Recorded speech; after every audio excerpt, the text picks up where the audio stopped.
Welcome to Seen This. I'm the movie Mamba Michael Ornelas. We have our feisty Pisces, Erica McMullen, and the Gerber baby-faced assassin, Adrian Cedeno. Hey guys. Today, we have a special main show as we are once again mixing it up. In honor of the Academy Awards that are upcoming, we decided to build up some anticipation and having a special draft as our main episode. We are having the ultimate 1990s Oscars movie draft. But first, you seen this? We're not going to skip the quick news real quick. We're going to run right through it. Our boy, Leonardo DiCaprio, is incredibly busy. Here's some movies he's coming out with. One Battle After Another with Paul Thomas Anderson. An untitled Evel Knievel biopic with Damien Chazelle. Damien Chazelle of Babylon fame. I mentioned him in the last pod. Check it out. An untitled Frank Sinatra biopic with Martin Scorsese, and a movie called The Wager, also with Martin Scorsese, and also starring Emily Blunt and Adrian's boy, Dwayne "The Rock" Johnson. Apparently, he's playing a Hawaiian crime boss. So, right up his alley. I guess it was either him or Jason Momoa, really. So. Hey, I'm smelling what he's cooking. That's all I gotta say. Or I don't know, maybe like any other like native Hawaiians that could possibly be in the film. Right. Good call. Well, Scorsese likes. I'm tired of him. Scorsese likes what The Rock is cooking as well. Some real quick news also from the Bond franchise. Amazon recently actually now has full creative control of the Bond franchise. Previously, it was Barbara Broccoli and Michael G. Wilson. The two of them have stepped back. So it's Bezos' show now. Casting is underway for the new Bond. Anyone you guys would like to see? Who's it time for? A new Bond, if you had to pick someone. I think it would be like unbelievably hot to see Idris Elba as 007. Is he too old? I think so. Well, I don't know. Like, it depends on what kind of story they go with and what it revolves around. I mean, Daniel Craig, he did, 5 full movies? And he's, like, that was a really span of time. So by the time he did the last one, like, he was fairly older than when he, like, way older than when he did the first one. So, I don't know. It depends on kind of what the angle they want to go with. So, to be honest, I've only seen 2. One when he was Sean Connery and one Pierce Brosnan. So I've never really been a fan besides the video game, playing it on Nintendo 64. James Bond was never really my thing. Man, that GoldenEye game. You're right. Top 5 all-time multiplayer game. You know what? I'll first that for sure. I think. Yeah, I mean it was the first, right? That I remember. Perfect Dark was another one that came out right around then. That was really good. I don't know if you guys ever did that one. But anyways, I would like to see for Adrian's draft pick that he has, Aaron Taylor Johnson. I think he'd be a pretty good Bond. Like he's relatively younger. He looks good. I think he pulled off. Well, because Bullet Train. He did good. Was it Bullet Train? That what it was called? See that one with Brad Pitt. I don't think he was in that. What? The one where Brad Pitt is on the train. 2022. Yeah, no, Aaron Taylor Johnson is in that movie. He's a surprise character. Spoiler alert, huh? Well, it's fine. Not really a spoiler. His name is Tangerine. It's fine. It's not a spoiler. Okay. Also, our girl Nicole Kidman has been named one of Time's Women of the Year. You might wonder why. It's not just from her AMC ads. She made a decision about 8 years ago to work with more female creatives, directors. And in the past 8 years, she's worked with 19 different women directors. So she walks the walk as well as talks the talk. So you love her. And then I remember watching one of like the table talks, and they had mentioned Kirsten Dunst was in it, and they had mentioned among them, they're like, oh, I find it really hard to work with like women actors or women directors because there's just not a lot. And Kirsten Dunst was like, nope, I don't, because I actively seek them out. And like, that's what we need. That's what we need to see. That's why you're on this podcast, and I love you, Erica. I watch all those tabletop interviews. Writers, I'm obsessed with them. Some quick TV news, only because this was a great show that came out of nowhere last year. Jury Duty. Did you guys see? Have you seen this Jury Duty, the TV show, the reality show? James Marsden. I have not. Listen, yeah. You don't like James Marsden? Is that what you said? I don't support him. Oh, you're not? Is he canceled?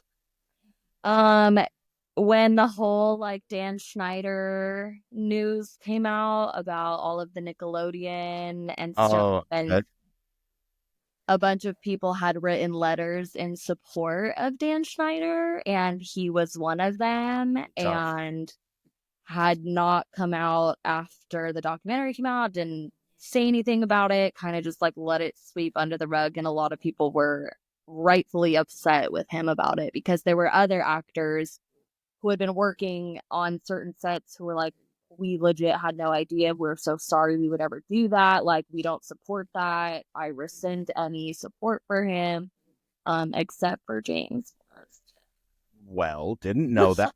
But good news. Jury Duty probably doesn't have him in it. It's said to take inspiration from Animal House and Caddyshack. So who knows what that's going to look like. It's going to be...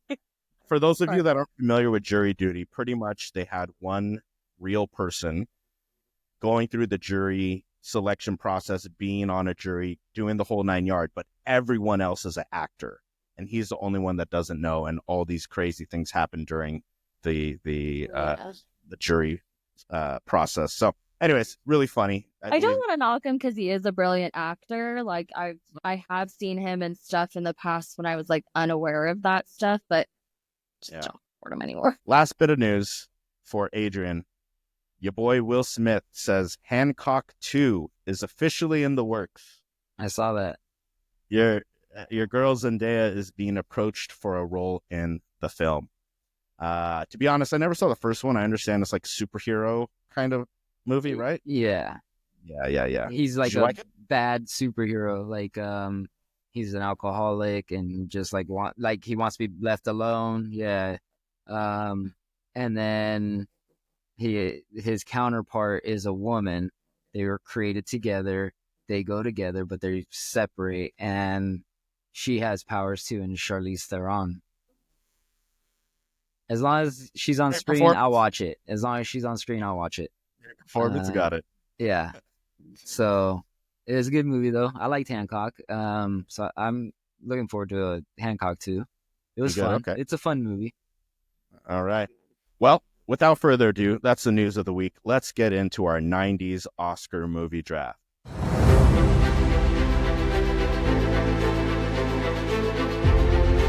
So, like I said, the Oscars are coming up. We wanted to do something a little different, experimenting all throughout season 1, right? That's what you do when you're young. You experiment, explore, see what works. And what we're doing here is drafting strictly 90s Oscar winners from the following categories: actor or actress in a lead role, actor or actress in a supporting role, best director, best picture, should have won. So we're picking a movie that didn't win an Oscar but should have. It could be a nominated movie or not. And then wild card, which Erica says can be anything from the 90s. I think it needs to be specific to the categories we have, or an Oscar winner from a category we haven't covered. But maybe we just play it out and see where we land. I could say I like Mikey's. That's kind of where I naturally went with it too, is different categories from the 90s. From the 90s Oscar winner. Okay. Well, let's do our picks, and if there's any protesting, we can fight that battle when it comes. Y'all are gonna get some hate if you protest what I got put down for that. Can't wait to see what it is. But what we can see right now is our Wheel of Cinema, our lovely faces here. Oh, new pictures.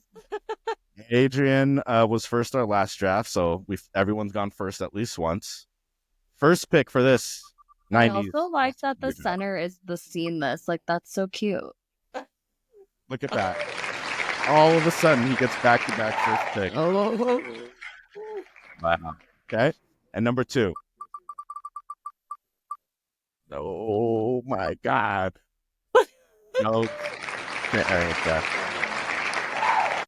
Excellent. Honestly, being number 2 kind of sucks. It's an interesting spot. Sometimes it's beneficial with this one. I think you'll be all right. I think you'll be all right in this one. But, Adrian, you always surprise us, or at least surprise me, with your picks and with your first pick. So I'm really curious to see what you pull away with this one. Where are you going? What are you doing? Or actually, before that, even, we have any questions with categories or anything? I think we're good. I think we just cross them when we get there, right? Okay, fair enough. I think I know what you're gonna pick first. What am I gonna pick first?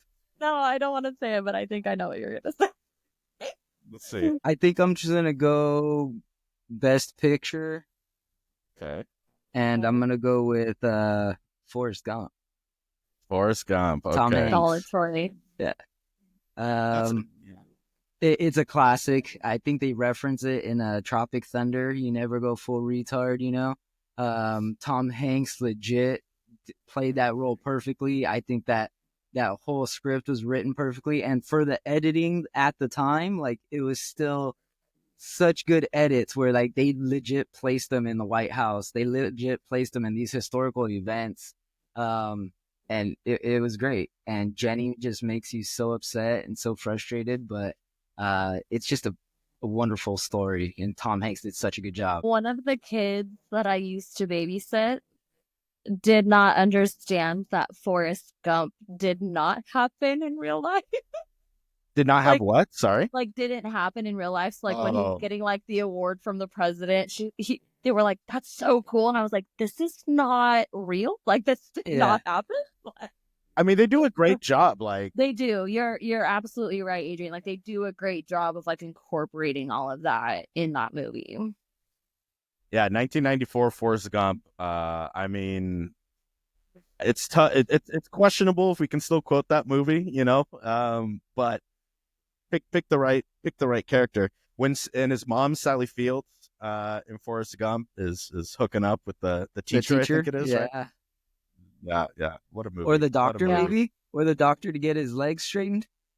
Maybe it was. Maybe both, to be honest. Maybe both. Good pick. All right. Forrest Gump, Best Picture, is Adrian's first pick. Erica, you got second. Where are we going? Is that wait? Is that what you expected? No. Oh, okay. And you're gonna hate what I picked. Okay. Because I'm gonna go with Best Director. Okay. Go with director, and I'm gonna take Kevin Costner. Oh my for God. Dances with Wolves. That's the one I thought you were gonna pick. One of the first movies I think I saw Kevin Costner in, I actually think it might have been the first. I think I saw it before I ever saw Field of Dreams. Love this movie. Even though there's not a lot of dialogue, it's just such a great story. Like, it's just such a great story. I love it so much. Kevin Costner, like we've talked about him in the past. He's coming up every episode at this rate. Somebody was onto something. Somebody's just onto something. You really don't have the 90s without Kevin Costner. Like, he just did such a good job. Dances with Wolves as for Best Director. Let the record show Erica is in support of whitewashing Native stories and romanticizing a white man to the Native woman, but that's okay. First of all, I do not. I just thought it was a good movie. Fair enough.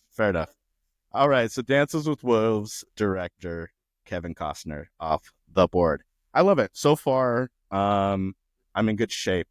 I think for me, the supporting actor or actress is probably the slimmest as far as like options and like top tier, lower tier. I mean, everyone's obviously incredible. They won an Oscar, but in supporting role, like, these are the best of the best because they won for their movie. Yeah. I mean, they're all great, but I wouldn't be true to myself. I wouldn't be true to our listeners out there if I didn't take supporting role winner Joe Pesci for his role in Goodfellas. Goodfellas came out in 1990, 1991. Best supporting actor winner Joe Pesci made that movie. You talk about quoting movies. That's a top 3 for me. And my buddy Jeremy, shout out Jeremy. Maybe Adrian, does Jeremy like to go by Jeremy or Jared nowadays? I still call him Jeremy. Just Jeremy. Well, his new name is Jer Bear. So Jer Bear, shout out. But yeah, Goodfellas is like, I put it as the best gangster film of all time, above Godfather. I know that might be a hot take for some people, but it's just so fun and dynamic, and the dialogue is off the charts. I love it. Jimmy will tell you. So yeah, Joe Pesci as my supporting actor for my first pick. Well, and like the paranoia too, right? Like the paranoia that they all felt during that, like on both sides, right? Like, him not knowing like who was on his side, and then you have when Ray Liotta's character finally like starts to rat them out, and now he's paranoid. Like everybody in that film. Yeah, once Ray Liotta goes on his own in that movie, it turns into like Oliver Stone, like just paranoid, like intense, like see helicopters. I'll show you helicopters. Yeah. So yeah, Joe Pesci, my boy, very happy I got that first pick. For my second pick, as we go back up the way, I think I'm going to take my lead role. Here's the problem. Who I want for the lead role, I think, Erica, you might take it. But I'm gonna say probably not. Okay. But you might be surprised by who I'm thinking of, but maybe not. I'm going to go best. It's hard. It's hard because there's like the 90s, like looking at the list that we looked at, so many good fucking movies. So many good movies. So it's like, and it's just a decade, so there's not much. Here's the thing. I got to take the best. I'm taking director, and arguably the best director of all time. Not for me, but for some. Considering how many movies came out, how many blockbusters, go with classics. your heart, go with you. It is my heart. I mean, we grew up with them. Steven Spielberg, best director for Saving Private Ryan. That's one of those unusual comfort rewatchable movies for me, meaning that like if it's on TV, I'll most likely watch. So many actors in Saving Private Ryan. You got Vin Diesel, what's his name? Piper. Oh, yeah? Piper. Anyways, it's got a great cast, a great movie. Really brings to life the actual happenings of war in a very dynamic, and that opening scene when they're coming off the boats and everyone's just dropping like flies. Barry Pepper, not Piper, is who I was thinking of, the sniper in the movie. But yeah, Steven Spielberg, if he's on the board, you've got to take him. So that's my second pick. Solid pick. Erica. Oh. Now that you've said that, I'm like, shit, I think I need to take the lead role. Well, as you think, I'll also mention that because it's confined to just the 90s, if a movie is nominated in another category, we're allowing it to be picked because it's a different category. It's going to be a different actor, director, whatever the case is. So if for some reason there's something else in Saving Private Ryan, for example, or whatever we've taken, it qualifies. Okay. And that was the end. I think I understood that. I think I understood.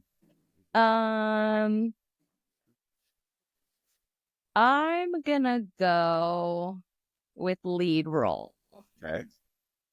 Now, this one is very tough for me because all of the people that I have on my list are just like the performances in those specific movies. Absolutely wild. Like I said, we're in the 90s. We got a lot of great actors and actresses that are just, they've laid it all out and they gave us great freaking movies. Don't do it. Just you can take one, but the one person. But go ahead. I'm gonna take Sir Anthony Hopkins for Silence of the Lambs. Good pick. Great pick. Mm-hmm. It was a toss-up between him and one other actress. I won't throw it out there just because I don't want anybody to beat me with her.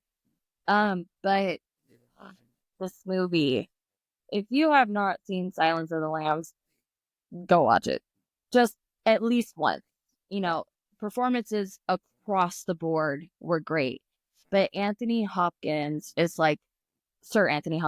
like such a specific type of psychotic in this film, and it's just beautiful. Like, it's so like, what is it when you're like, when it's like undermining, like he undermines certain characters just to kind of like tinkle a little bit in there and just does the opposite or like says something else or tricks them into doing something. It's beautiful. He does a great performance. I remember being scared of him for a very long time after that movie. Like, it's crazy to think that in that role, Hannibal, you empathize with him for a while because he's helping Starling, Jodie Foster Wright, and even with the sicko, like makes the other guy like bite his tongue off or like, disrespecting her. Yeah, we like that. But yeah, Silence of the Lambs set the bar for serial killer thrillers. And Anthony Hopkins was, without him, who knows what that movie looks like. So, Silence of the Lambs swept the Oscars. They did the Big Five, one of only 3 movies to do the Big Five of picture, the actor roles, director, and I believe script. So, great pick. Adrian, we are back to you. Okay, so you guys both taking a best director? Correct. Okay. Yeah. So I can leave that one for the end, right? Yeah, we're strategizing. I mean, we could take a wild card, but yeah. Sure. Yeah, that's true. We could put a director in. Now that you said you're going to save it, I might just do that. We'll save it. And I might put the other actress down in that. We'll go with, I don't think you guys are going to have many of mine, so really I should probably just get, I'm also loving the Simpsons shirt that you got on right now. It's just like Marge's head and then like a Homer's eyes. I'm not tall enough. You can't say that to me. I am 5'3". I'm always having to crop up your side in the edit, but that's all right. I see. How's that? All right. Well, we make it work. You just add about 30 minutes of my edit time. That's all. All right. So this was a hard draft for me. Trying to pull out the Oscar's not really my thing. But we'll go supporting role. And we'll get Tommy Lee in The Fugitive. Nice. You know, opposite Wesley Snipes, who was really good. But yeah, he won the Oscar for that. Hold up. Opposite Wesley Snipes? Yeah, The Fugitive. Am I thinking of a different movie? I think you are. You got Harrison Ford and Tommy Lee Jones in The Fugitive. Oh, you're right. That's What are you thinking? What's the one where Tommy Lee Jones is going after Wesley Snipes? He has like a gun in his tow truck. He gets in an accident. I know exactly what movie you're talking about, and I thought that was The Fugitive. Someone lit now. This is him after Harrison Ford because he thinks he killed his wife. Yeah. Okay, I'll take that. I mean, that was still a good movie. Still a great choice. Like, still a great choice. Yeah. I mean, yeah, it's a good choice. I'm trying to look to see what you're talking about. Bryant? I don't know. No. He's a Natural Born Killers, but he's batshit crazy in that. No. Men in Black. No. U.S. Marshal? U.S. Marshal. Yeah. U.S. Marshal has Wesley Snipes. Yeah, U.S. Marshal. Wrong one. If I'm not mistaken, I think it's a sequel to Fugitive. I'm making that up. I might be making that up. People can fact check me, but let's just pretend that it is for the sake of this argument. Okay, so Tommy Lee Jones in Best Supporting Role, Academy Award for his role in The Fugitive. Good movie. A lot of like classics, like The Simpsons have done the whole like jumping out of a waterfall scene. That's classic from that movie, as well as it's in the culture. So yeah, The Fugitive. Great pick. You have another pick. Where are we going? You've got picture and supporting role covered. Okay, we'll go lead roles limited. we're really limited here. So I'm just going to go and take Jack Nicholson, As Good as It Gets. Yeah, I'll take him. Jack Nicholson is just an amazing actor, and he finally gets it for As Good as It Gets. I mean, I think he's won. Geez, check me on that out. I think he's only won 2. Jack Nicholson? Yeah.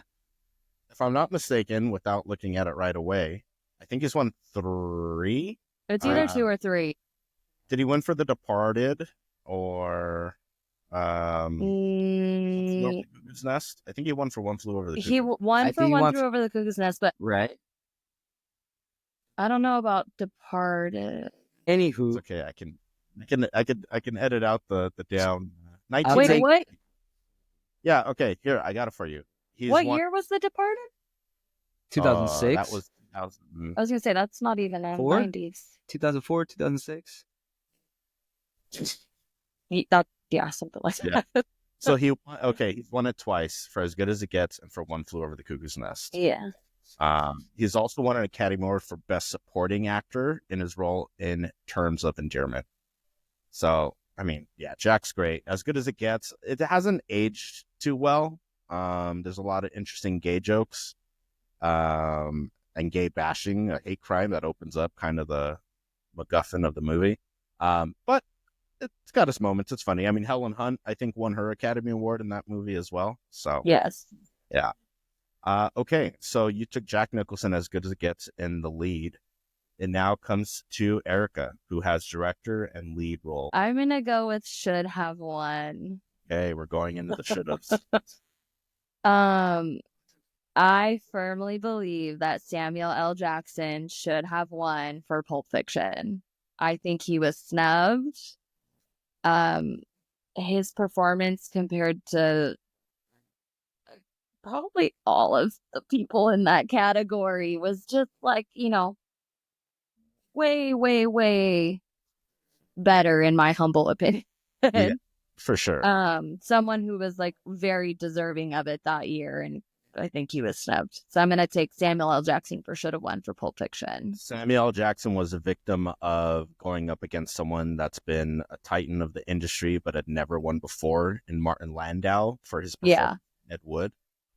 So yeah, that's a tough beat because I mean, again, a classic character that is just forever in the culture. Again, you can still quote, it's the one that says "bad motherfucker" on it, well, and Samuel L. Jackson, I think he came out on a interview one time where he was like, "Oh yeah, people always like stop me to like do their voicemail for them, and it's always like motherfucker this, motherfucker that." I'm like, oh, you should have won. You should have won. Great pick. Samuel L. Jackson is my most watched actor on my letterbox of all time, but it's because he's in everything. He's on the lot of stuff. He's in a bunch of stuff. There was another podcast, and I can't for the life of me remember it, but they were talking about if you had to pick one actor to watch that for the rest of your life, just their movie catalog, you would be in heaven if you picked Samuel L. Jackson. With the range of movies that man has been in, you'd have the entire, every single genre, you would have a movie with him in it. Deep Blue Sea, your favorite Samuel L. Jackson movie, Adrian? No. Pulp Fiction is a good one. I like Samuel in Pulp Fiction for sure. Yeah, for sure. Okay, well, that takes us to me. Thankfully, you guys haven't taken what I wanted in lead, so that's safe. So I'll come back to that. I have supporting and director. So I think now I'll make my way over to picture. I'm going to take picture because so far only Forrest Gump is taken. And I'm going to get my piece of the Silence of the Lambs pie and take Silence of the Lambs for best picture. So we are doing repeat. Yeah, because it's so limited, right? Like I said, Silence won 5, so that's like 5 categories just off the board. Yeah. I mean, we don't have to. If we want to get no. with it, we can get crazy. You want to get nuts? Let's get nuts. Well, I stay I nuts. don't know. I'm not going there. Okay, let's keep Mikey. I'm going to thank you. I'm going to take Silence of the Lambs for best picture. Solid. I have another pick here, and I'm going to take should have won. And man, there's two really good ones, and maybe if the other one's there, maybe I'll take it for my wild card. But first off, Denzel Washington as Malcolm X should have won Best Actor for his role in Spike Lee's movie. I agree with that. He lost to Al Pacino in Son of a Woman.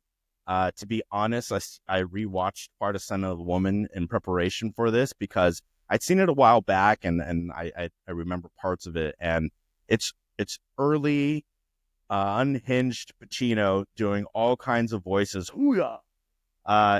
He's just, if you haven't seen Son of a Woman, it's early Pacino, not the earliest, but early Pacino, and Philip Seymour Hoffman's first role. You also have Chris O'Donnell in there. Check it out. But that's not the movie I picked. That's not my pick. Denzel Washington and Malcolm X is transformative. I mean, if you haven't seen it, it's an incredible movie to see not just how Denzel transforms into Malcolm X, but how the character of Malcolm X transforms over the duration of the film and how he evolves as a person, as a leader, and his philosophies. Denzel Washington, Malcolm X, no one else can do it like him. So should have won Denzel Washington for Best Actor. That's a good pick. I feel like people still, when you hear Malcolm X and you visualize him in your head, you're visualizing Denzel's version of Malcolm X. Well, you got to think for us, we weren't alive during his time in the civil rights movement like that. So we, are dependent to an extent of how stories are told.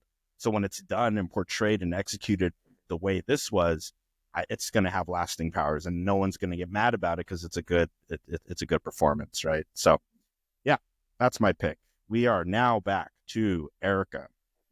All right. I'm gonna go. I still don't think we gotta talk about the wild card when we get to it. But I'm gonna go for supporting role, and I would feel I'd be doing her a disservice if I didn't pick her. And I'm gonna go with my girl Marissa Tomei in My Cousin Vinny. This is a movie that, if any point it is on any kind of channel, if I see it streaming, anything, I'm putting that shit on. If you want to laugh, if you till you're crying, please watch this movie. A lot of people were so surprised because I believe this might have been one of the first times that somebody had won for a comedy. I don't want to quote that, but maybe that a woman maybe won for a comedy role. But she is brilliant in this role. Talk about a quotable movie. My family quotes this movie nonstop to each other. Her whole little spiel about him going hunting, I quote that in the most random parts of my life.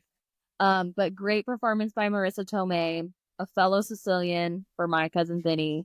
Joe Pesci's in this film. Her and Joe Pesci are just hilarious together. They blended well, they acted well together, and it's a fun freaking movie, and she deserved that Oscar. That's a hot take that she deserved it. And I'm not saying it's a bad pick, but just at the time, everyone was so shocked, partially said of the comedy piece, but people thought Jack Palance, the actor who was reading the winner, had read the wrong name.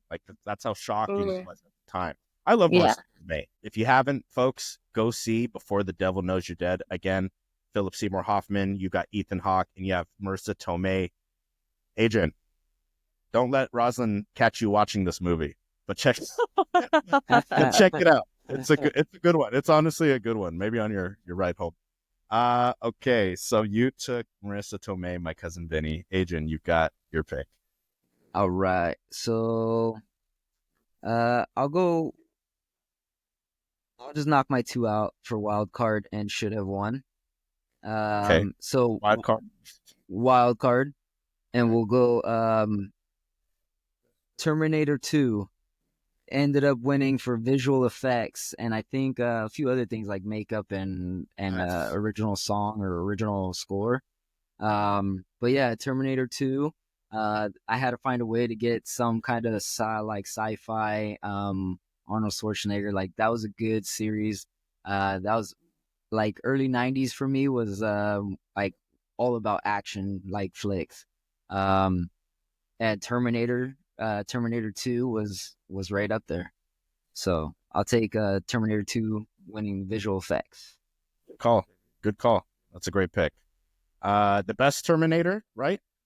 I'd say so. There's so many. I haven't seen all of them. But yeah, and it had the best.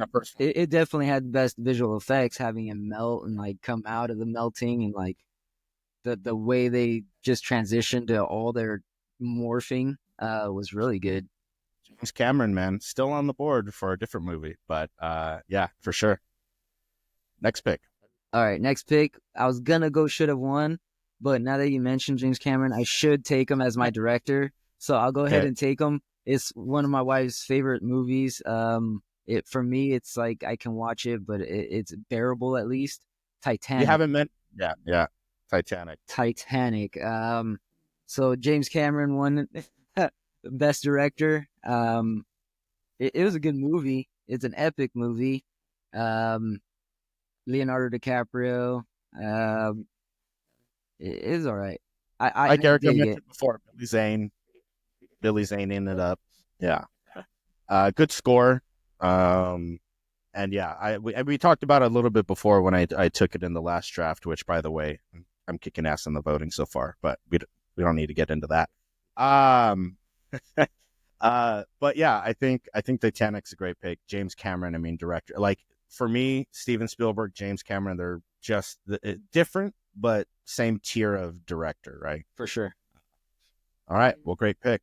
That takes us back to Erica again. You've already got director, lead, should've, and supporting. So you've got wild card and picture. Yeah. Okay. Wait, have you both picked Best Picture? Yes. Yeah, I only have one left. I'm gonna go with my wild card then. There we go. Let's start the debate. Oh no, there's no debate now because of what he picked. Yeah, we're good. Because I'm also gonna pick somebody for visual effects, and I'm gonna go with Jurassic Park. My favorite movie of all time. This has been my favorite movie of all time since I was like 18 months old. I have a childhood video of me getting it for Christmas, me jumping up and down, and I'm like this high. So great. And I actually just saw like a TikTok video where a little girl is watching Jurassic Park for the first time. She's like, the CGI is so great. And the mom's like, no, baby, they built a whole freaking T-Rex for this movie. Now, while the dinosaurs aren't anatomically what they're supposed to be, the visual effects for this were amazing. I remember constantly watching this and just seeing like the detail that they put into it just to make it seem so terrifying and so like crazy, like just insane. Like the whole movie is insane, right? Yeah. Like dinosaurs being, resurrected essentially for a theme park. Visual effects had to be on point for us to even believe something like that was possible. So I'm taking Jurassic Park as my wild card for visual effects. That's a good one. I read the book. Michael Crichton. It was a good book, and then to be honest, it was just as good of a movie as it was the book. Rarely do you get that where like people are like, man, they were just as good. There's always something missing from the movie that was in the book. But I think he did a really good job with the movie for sure. Michael's just mad that I took it. Yeah, he is. Like literally when Adrian was saying his and you had visual effects, like, ooh, Jurassic Park. And I looked it up and it had it won for visual effects. Like, oh, good. And then as soon as you started with your bullshit, I do it. He's gone. Taken from me. Okay. Damn. Okay. Well, great job, everyone. That's on me, and all I have left is lead and wild card. Well, that's great. I'm in a great position. For lead, it's a person I wanted. I didn't think you guys would take this person. I think her role in this movie was... We almost took the same person then. Really, then? I think so, yeah. This person in their role it was like it was bittersweet and a double-edged sword. It was such a strong performance. It was so transformative to who she is as a person, I would imagine, and ended up getting her the Oscar. Now, with that being said, she kind of got a weird stigma because of how masculine this role was. And that is one of the best performances of the 90s in one of the darker movies of the 90s. And that's Hilary Swank in Boys Don't Cry. Totally not what I thought you were going to pick. Oh, wow. I wonder who you're thinking of. So Hilary, talk about it since we've all picked it. Hilary Swank came out in 1999 in Boys Don't Cry. Have you guys both seen this movie? No. It's been a while, but yeah. Yeah, it's a bit of a story. It's one of the early, I won't say there's a lot of movies that cover it, but like in American culture, one of the early movies that cover like transgender relationships in a very dark way as far as how she is treated. And yeah, it's an incredible performance, incredibly moving. You mentioned the last draft, $1 Million Baby and Hilary Swank, and that's a movie that makes you cry. I mean, this one will move you too. It's incredibly heavy and powerful. But I feel like all of Hilary Swank's movies do that. You know what I mean? Yeah. And but that's also kind of what I was saying. Like, she kind of got pushed into a corner of like the role she took on for her career. Like, she's an incredibly beautiful woman. But I mean, there was a joke on The Office of like, is she hot? But is she hot, right? And which is ridiculous, the whole premise of it, because she's an incredibly beautiful woman. Kevin's like, a painting could be beautiful, but I don't want to bang a painting. Yeah, gotta love The Office. Oh, tough beat. Yeah. So yeah, that's gonna be my lead. So that brings me to a wild card, which I can do anything. Apparently, too bad Boogie Nights. Am I tripping? I'm tripping. Boogie Nights was 89. Boogie Nights is 1997. Ooh. That's gonna be my wild card. Are you fucking kidding me? But I'm gonna do it. I'm gonna honor the man correctly and take Paul Thomas Anderson as my wild card director that should have won. That's like triple points there, Erica. I know how you like the bonus points. For Boogie Triple Nights. point for who? One thing that fits in 3 categories. Right? Yeah, what a job. So stupid. Best director should have won wild card. Paul Thomas Anderson and Boogie Nights. I mean, I've got my poster back here. It's my favorite movie. And this was PTA's second movie ever. And for him to accomplish the things he did on the scale he did, the shots he did, the casting he did, the writing he did, everything he did was so incredible. Erica, why are you looking like this is a bad pick? This is an incredible. This is the best. It's not. I'm just annoyed at your triple point. This is honestly, a lot of people are often turned off to even checking out Boogie Nights because they think it's about the porn industry, which it kind of is, but it's so much more than that. You've seen Boogie Nights, right, Adrian? Yeah. Mark Wahlberg, Marky Mark, Don Cheadle, dude, you got... Did I say his name wrong? It's not Cheadle. It's Cheadle. Don Cheadle. I have this thing when saliva gets on my mouth, you know? Gross. We don't need to hear about that. Okay. We can ASMR it later. Yeah, so Boogie Nights, great movie.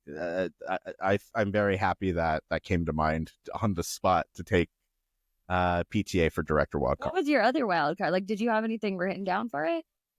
So I didn't. I just had I was gonna pick something that hadn't gotten picked from another category on your list. Yeah. But then, come on, I got to take it. So that's my pick, my last pick. So we're on to Erica's last pick. Yeah. And you're going picture here. Despite how you feel about the man, I'm gonna go with Braveheart. Really, really, really, really, really loved this movie. I remember seeing The Patriot and Braveheart in similar time periods, and then I just remember loving the story that Braveheart sets for you. Storytelling for me, especially in those type of movies, you gotta keep me interested, and this movie had my attention throughout the entire time. well deserved of Best Picture. Loved it. Glad that I got to draft it. You had to be there for Braveheart. Like when it came out, it was like a force because of like it was an epic. You know, it is a bit longer. But the war scenes or the battles are incredibly violent and which is not typically up my alley. Like I'm not really like into that, but like I said, along with the storytelling that was going with it, it was just like super, super compelling. That's peak Mel Gibson. You know, this is before the anti-Semitism, before the alcoholism, before all that. This is around Braveheart, The Patriot. Well, I don't know if it's pre-anti-Semitic. I think he that we knew about it. That we knew about it. Yeah. Fair. Yeah. You're gonna say, Adrian? Well, that was gonna be my should have won. Was gonna be Mel Gibson. Should have won Best Actor instead of I think was it? Jeez. Nicolas Cage for Leaving Las Vegas won it. Nick Cage, man, you know. I mean, Mel Gibson, I think should have won it. But since you already got Braveheart on your list, I like that, and I'll go a different route. I'll stay true, and should have won it. I think should have gone to Best Supporting Actress, Kathy Bates for The Waterboy. She was so freaking good in that. You can't tell me that she was not a good supporting actress in that movie. I know you guys laugh. That's how good it is. Killed me. I was waiting for you to show up, Adrian, and you waited for the last pick to really just mic drop. Just mic drop right there. Oh my God. That's great. I mean, honestly, we could debate that, but I'll allow it. Judi Dench ended up winning it that year for Shakespeare in Love. I haven't even seen that movie. I can tell you that. I mean, it's Judi Dench. Isn't it Madam we Bates? Don't speak ill on her. Madam Judi Dench? Yeah, I mean, that's a real controversial year because Shakespeare in Love was a Weinstein production, and you want to talk about smear campaigns and manipulation to get those won. I think that's what really pushed that forward. So that supports your argument. It shouldn't have been anything related to Shakespeare in Love. Kathy Bates in The Waterboy, Oscar nominated and winner. Should have been. I love Mama. It's funny you bring up Kathy Bates because that's who I thought you were going to pick for your lead role, Michael, in Misery. In Misery? It was between her and Anthony Hopkins for me because she, in that movie, dear God. Yeah. Like, I saw it for the first time a couple years ago, and it was one of those blind spots that I'd heard about and all the things. I mean, I had a fear of ever getting trapped in the snow. Like, legit, like, this unlocked a very irrational fear that there was going to be some woman to kidnap me. Have you seen Misery, Adrian? No. Adrian, no. That might be like I demand you to watch that movie because you've seen Kathy Bates in Waterboy, and if you like her as an actress at all, you should fucking watch her in Misery because that was like one of the first movies I saw her in, and I was like, oh, really? Oh, shit. Like, I think it was Fried Green Tomatoes for me, which totally went over my head as a kid. Like no, what age were you when you watched no business watching that movie? And it's not even that it was inappropriate or anything. It's just like adult themes and conversations that I haven't, but watched all the things. All right, that wraps up our draft. Maybe some honorable mentions that we didn't mention. Maybe for like Best Picture. I think we covered just about all the ones that I had on my short list. I also want to shout out for lead role Jessica Lange for Blue Sky. I haven't seen that one. I love her. Yeah, Jessica Lange's great. She was gifted. She had the gift. She used it. She won awards for herself. Great. I also do want to shout out Robin Williams. Yeah, for supporting role. Yeah, in Good Will Hunting. He was so my list went Joe Pesci for Goodfellas, Marissa Tomei for My Cousin Vinny, and then Robin Williams was right underneath her. Yeah. So definitely got a shout out. R.I.P. obviously, to our boy Robin. But I would say for Mrs. Doubtfire too. I mean, that lead actor spot, like doing both, as a male, and then like that was just great. Plus, he did all the voices in that. win for any like costume? It won for makeup. For makeup? Mm-hmm. Yeah. Oh, boy. Yeah. A couple for mine. The shoulda won. The one that I was battling between Denzel and this one was Quentin Tarantino for director of Pulp Fiction. That year, Robert Zemeckis won for Forrest Gump. But I think the separation between the two movies of Malcolm or like Denzel's performance and Al Pacino is just wider. So I went Denzel. Some would argue Edward Norton should have won instead of Robert Benigni from Life is Beautiful. That was a big surprise. For American History X? For American History X. Yeah. I mean, granted, he's playing a white supremacist, and, you know, it's interesting to get awarded for that, but he does do a great job. He did it well. I mean, it's like a redemption movie, you know? Like, yeah, it's supposed to be. Right. Yeah. If you get that far, you know? And then what else? Like I mentioned, Al Pacino, Son of a Woman. Oh, I had Dick Tracy. It won a bunch of awards, actually. Best original song, best art direction, and best makeup. Wow. Yeah. Have you watched that recently? I saw that like as a kid. I watched it recently. Yeah. I just remember it being very colorful and saturated and a bit silly. Yeah. But, it's a comic book. Yeah. Well, excellent. That's our 90s Oscar draft. Let's do a quick recap. Adrian, you had first pick. Who's your team? Okay, so I'll just go down. Lead role, Jack Nicholson. And what was the movie? As Good as It Gets. As Good as It Gets. Supporting role was Tommy Lee in The Fugitive. Opposite Harrison Ford. That's right. Best director was James Cameron for Titanic. Best picture, Forrest Gump. Should have won is the banger Kathy Bates in The Waterboy. She should have won Best Supporting Actress. Wild card was Terminator 2 for Best Visual Effects. I love our dynamic, guys. I appreciate you. I also love that we were just watching that video about the Terminator and the Matrix. Yeah. And then you dropped that in there for visual effects. Love it. Context in our group chat. In our group chat. Yeah, in our group chat. Erica, what you got? Okay, so lead role, I took Sir Anthony Hopkins in Silence of the Lambs. For supporting role, I took Miss Marissa Tomei and My Cousin Vinny. For director, I took Kevin Costner in Dances with Wolves.